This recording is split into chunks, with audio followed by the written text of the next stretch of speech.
Okay, so on the heels of Olympics, I have not been able to stop thinking about the mothers. Not just the medals, not just the records, but the mothers. Because the coverage felt different this time. There was awe, there was surprise, and there were headlines that honestly sounded a little shocked. Like, wait, she had a baby and she's here? That a woman could birth a child and then compete at the highest level in the world. And that tells me something. It tells me that we're still carrying around this outdated belief that once a woman becomes a mom, her athletic identity quietly expires. Like it just fades out. Like she handed it in at the door of the delivery room. Today, we're burning that belief down. Welcome to Miles from Review, the podcast powered by KatFit Strength, where busy women like you find practical solutions to fuel your fitness journey with authenticity and resilience. I'm Kat, your host, a mom of 2 active boys, a business owner, and an ultramarathon runner, and a strength trainer in her 40s. With nearly 2 decades of experience, I'm here to help you cut through the noise of fads, hacks, and quick fixes. This is a space where we celebrate womanhood and motherhood, all while building strength and resilience and reconnecting with you from a place of self-compassion and worthiness. Whether you're lacing up your running shoes to go out for a run, driving your kids to practice, or squeezing in a moment for yourself, I'm right here in the trenches with you. Let's dive in. Welcome back to Miles from Review. I am Kat, your host. And I'm so glad you are here today, whether you're on a run right now, folding laundry, on your commute to work, sitting in the school pickup line or drop-off line, or sneaking in 5 minutes of quiet in your car. Whatever it looks like, this is your space. In this space, we talk a lot about strength, nutrition, running, identity, and what it actually looks like to build a strong, full life as a woman and as a mother. No fluff, no pretending it's easy, just a real conversation. And today, it's a personal one. We're going to be talking about motherhood and athleticism, about the fear of losing yourself, about rebuilding yourself from the ground up, about what happens when you really decide that you are not done yet. And I want to take you behind the scenes, not the highlight reel, not the finish line photo, the real middle. The messy, quiet, unglamorous middle where everything actually happens. And then I want to tell you what I'm building toward right now, what the next 90 days of my life are going to look like and why. So let's dive in. So the heart of this podcast is there is that belief out there that is deeply embedded and a quietly destructive belief that cannot disappear fast enough. That once a woman has a child, that's it for her body. Her identity becomes solely a mom, that her body is broken, used up, less powerful, less capable, that the athletic chapter is just closed. And here's the truth I want to sit with you in today. Athleticism doesn't end with motherhood. And before I go any further, I want to be really clear about what I mean when I say athleticism. Because in the intro, I highlighted mothers competing at the Olympics. And athleticism doesn't always mean talking about race medals or training plans or any specific finish line. I'm talking about the relationship you have with your body, the belief that it is capable, the willingness to ask something of it and trust that it can answer. That is athleticism. And it belongs to every single one of us, whether you run endurance events or you are getting back to walking around the block without it feeling hard. Both are real, both count, and both matter. So your body has demands that was placed on it before kids and after kids. And honestly, the demands after kids are some of the most physically and mentally rigorous things a human being can do.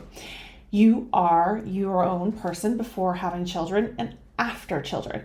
That identity does not vanish because you gave life. If anything, it truly deepens.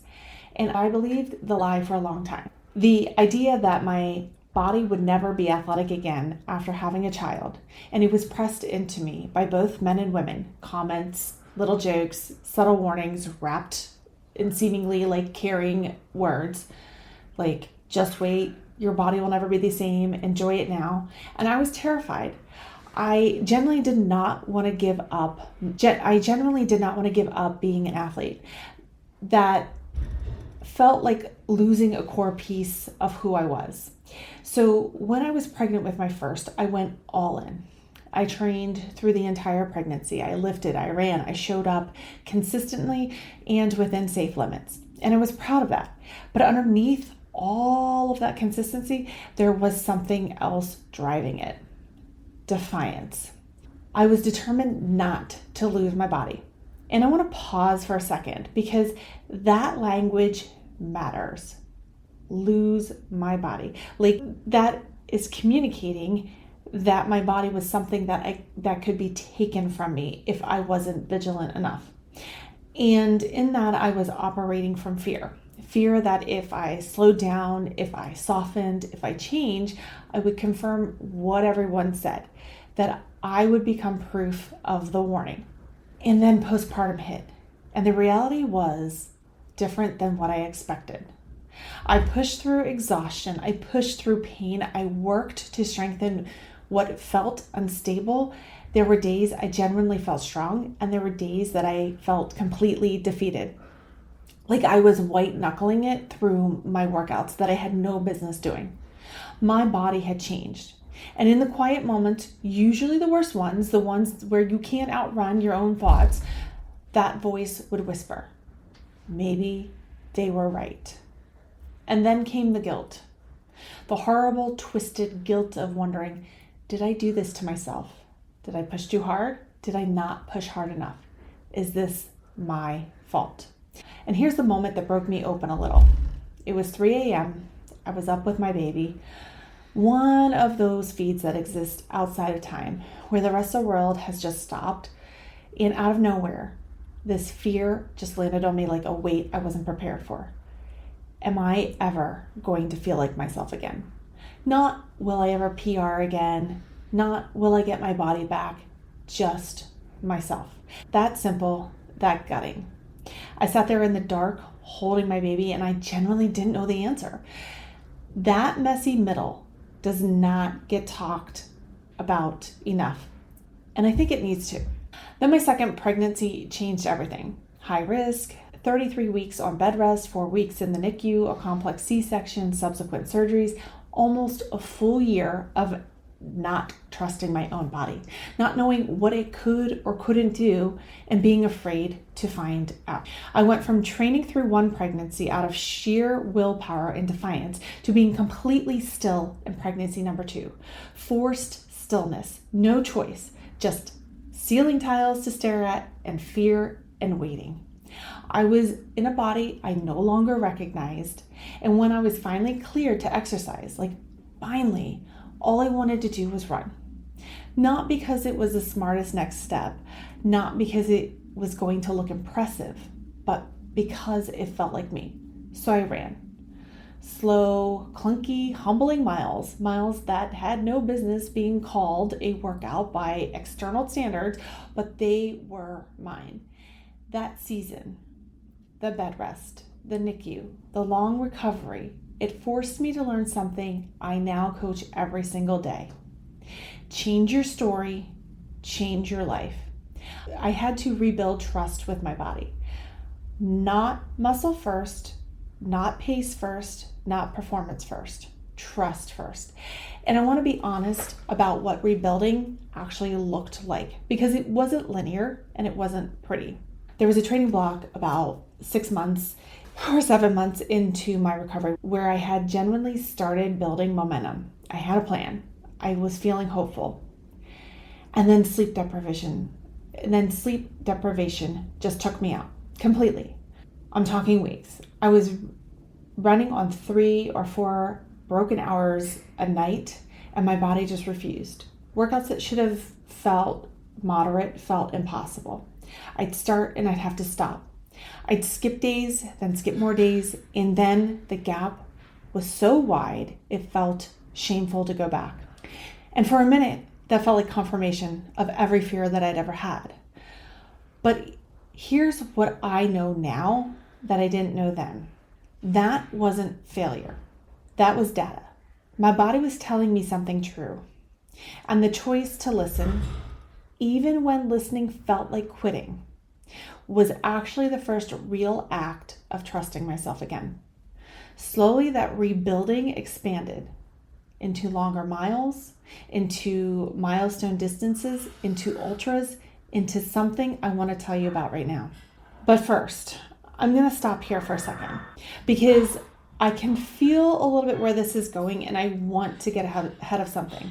If you're listening to this and the idea of running an ultra marathon or any endurance race or even a race season feels like it belongs to someone else's life entirely, and I want you to know that nothing I'm about to say is comparison.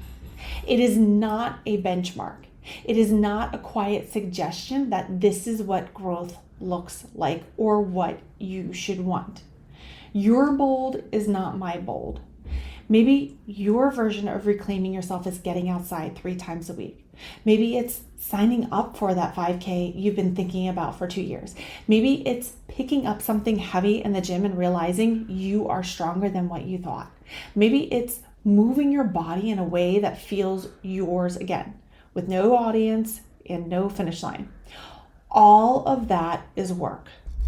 All of that is identity. All of that is what this space is about. So I'm going to share a little bit of my story, a little bit more of, like I alluded to in the beginning, what the next 90 days are going to look like for me. And in particular, the story of me going after an FKT, 229 miles of the Pennsylvania Rocks story, because it's one I have. But I'm sharing it again as a window, not a measuring stick. The point is never the distance. The point is the decision to keep coming back to yourself. Whatever that looks like for you, it belongs here. Now, let me tell you about the FKT. So in about 90 days, I'm going after the Pennsylvania Appalachian Trail FKT. FKT is fastest known time. Let me explain what that all actually means, because I don't want to just throw out an acronym and keep moving on. So the Appalachian Trail runs over 2,000 miles from Georgia to Maine, and the Pennsylvania section cuts through 229 miles of some of the most technical, rocky, relentless trail in the entire country. Pennsylvanians will laugh knowingly at it. If you've ever run PA Trail, you know it's not forgiving, and there are a lot of rocks and roots. A fastest known time is exactly what it sounds like. You attempt to cover a designated route faster than anyone on record. No aid station set up for you, no race organization, just you, the trail, your crew, and the clock. It's one of the purest forms of endurance sport that is there. Deeply personal, it's completely exposed, and there's nowhere to hide. And I'm going after it. Now, I want to be very intentional, not because bigger goals are better.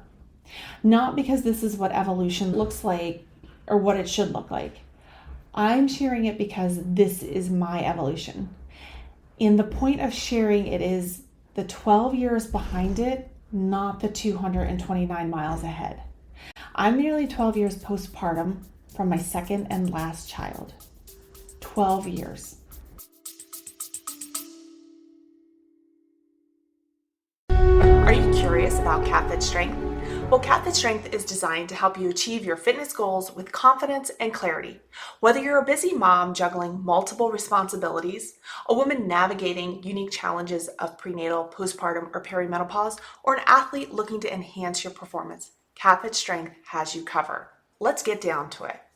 KatFit Strength offers personalized programs tailored to your unique needs, goals, and ensuring you get the most out of every workout.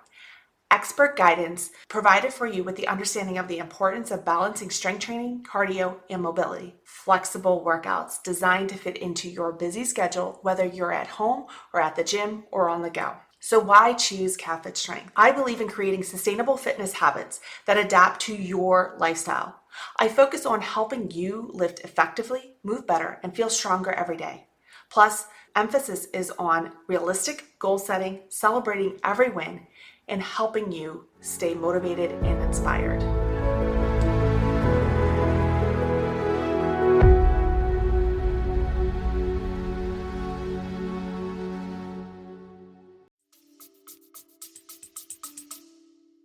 And I want to sit in that for a second because I think we skip it over too fast in these conversations. And especially in this world where there's highlight reels everywhere. Look at social media. It's a quick snapshot into someone's reality. And when we talk about the early postpartum season, the 3 a.m. feeds, the recovery, the first miles back, and then we jump to that highlight reel. But there is 12 years of story between those two things. And it was never a clean build, not even close. There were so many blown training cycles, full ones, weeks of work that just evaporated when life got loud. There were interrupted workouts and workouts that never happened at all. There were seasons where I was consistent and seasons where I completely fell off and I had to find my way back from zero again. There were races I did not finish. There were goals I set and quietly abandoned. Versions of the plan that looked great on paper and lasted about 11 days in reality. It was the stops and the starts across all of it, across the 12 years. And somewhere in that 12 years, I stopped chasing my 20-year-old college athlete self. That took longer than I would have to admit. She was good. She was fast. She was fearless. And she had this confidence in her body that felt effortless because she'd never had a season to question it.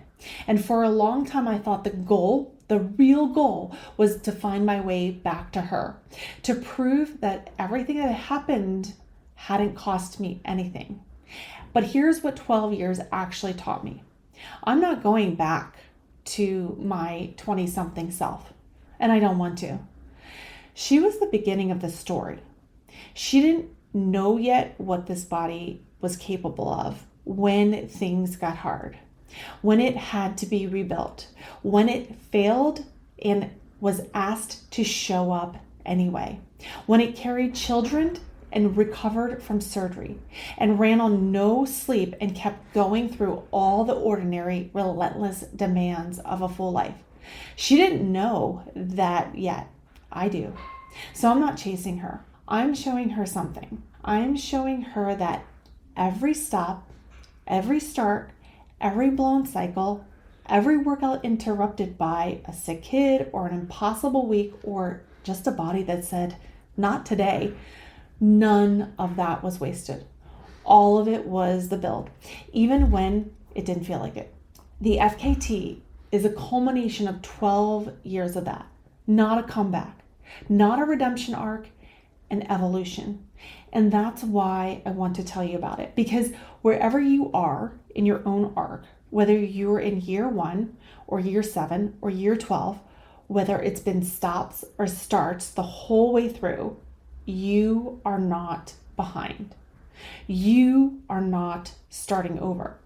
You are exactly where the story needs to be. Now, why the FKT specifically?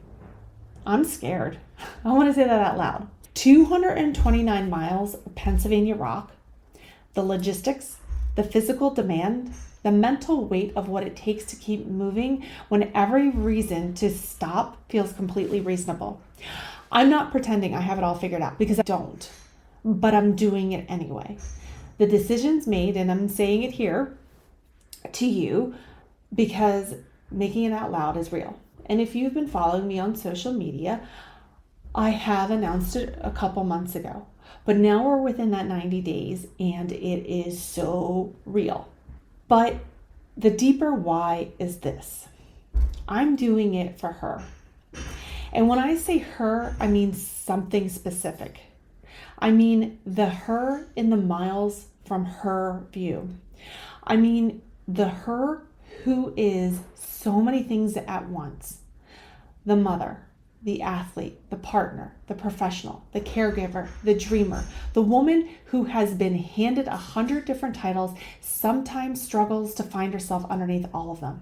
I mean, the her who was told her body was done.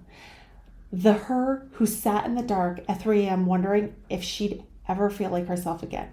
The her who stopped raising her hand for hard things because it started to feel selfish or unrealistic or like too much to ask. The her who wants more. The her who wants more, who feels that pulled towards something and quietly talks herself out of it before she even begins. This FKT is for her, for you, for the version of that story. Whether your more looks like 229 miles, or it looks like getting back to something that once made you feel alive. Every mile is proof of the concept that the women who issued those quiet warnings were wrong. That a layered, resilient 12 years postpartum version of a woman who has failed and rebuilt and failed again and kept going can stand on a trail and do something extraordinary. Not despite everything she's been through, but because of it. So here's what the next 90 days are actually going to look like, because it doesn't start at the FKT. It builds to it.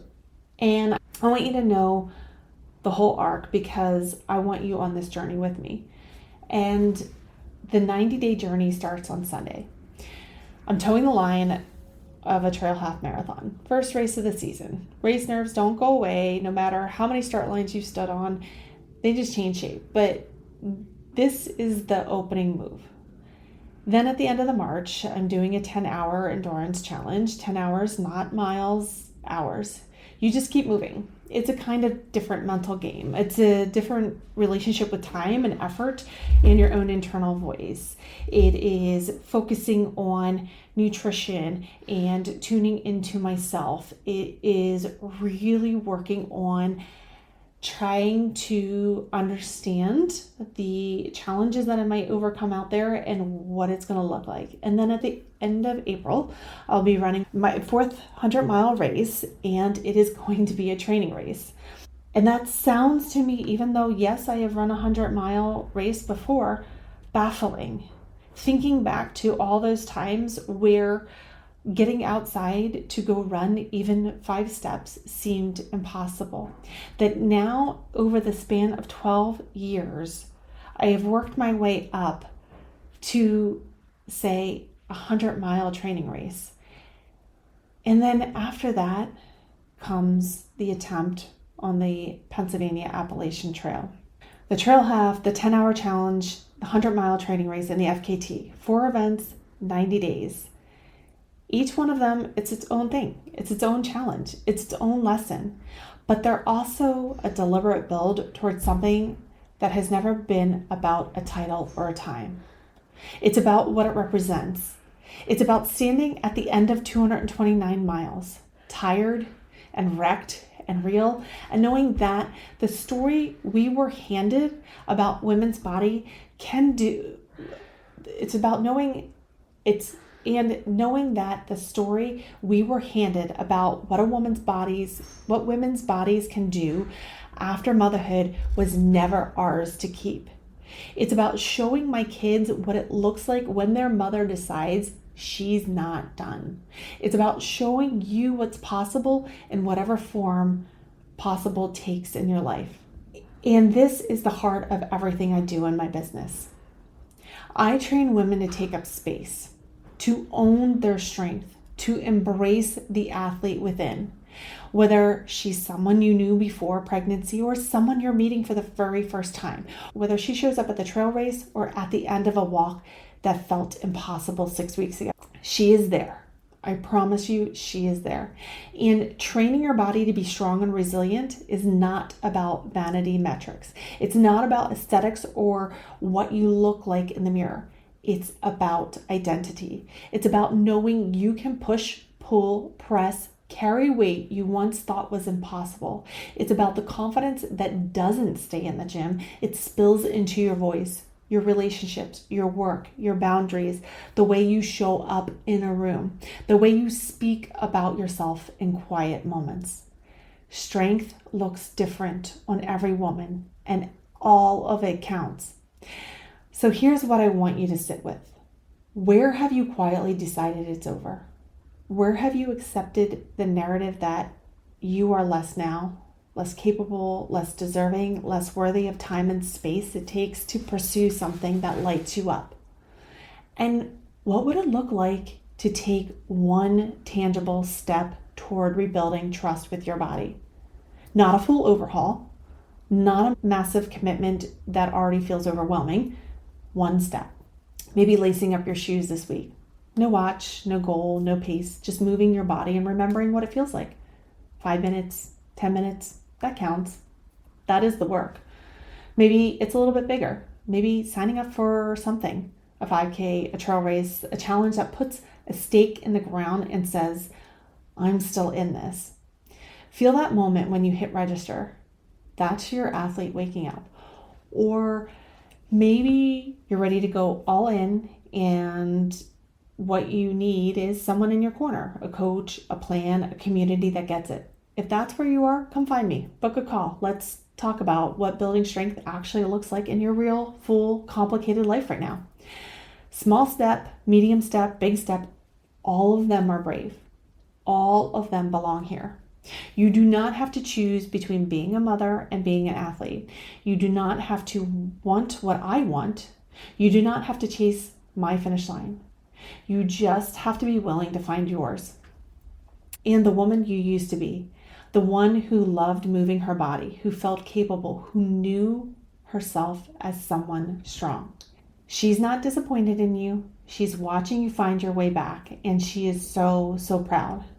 Thanks for being here today. If this episode landed with you, share it with a woman in your life who needs to hear it. Whoever she is, wherever she is in this, leave a review if you feel moved. It generally helps more women find this space. Thank you for tuning in to Miles from Review, powered by KatFit Strength. If this podcast inspires you, don't keep it for yourself. Hit follow or subscribe to stay updated on the new episodes, and leave us a review to help more women and moms discover this space. Your feedback fuels this podcast, and I'd love to hear what's working for you or what topics you want to dive into next. You can connect with me on Instagram at KatFit Strength, or share this episode with a friend who is ready to embrace her strength. Remember, fitness isn't about perfection. It's about showing up for yourself and finding strength in every step of your journey. Until next time, keep moving forward, 1 mile at a time.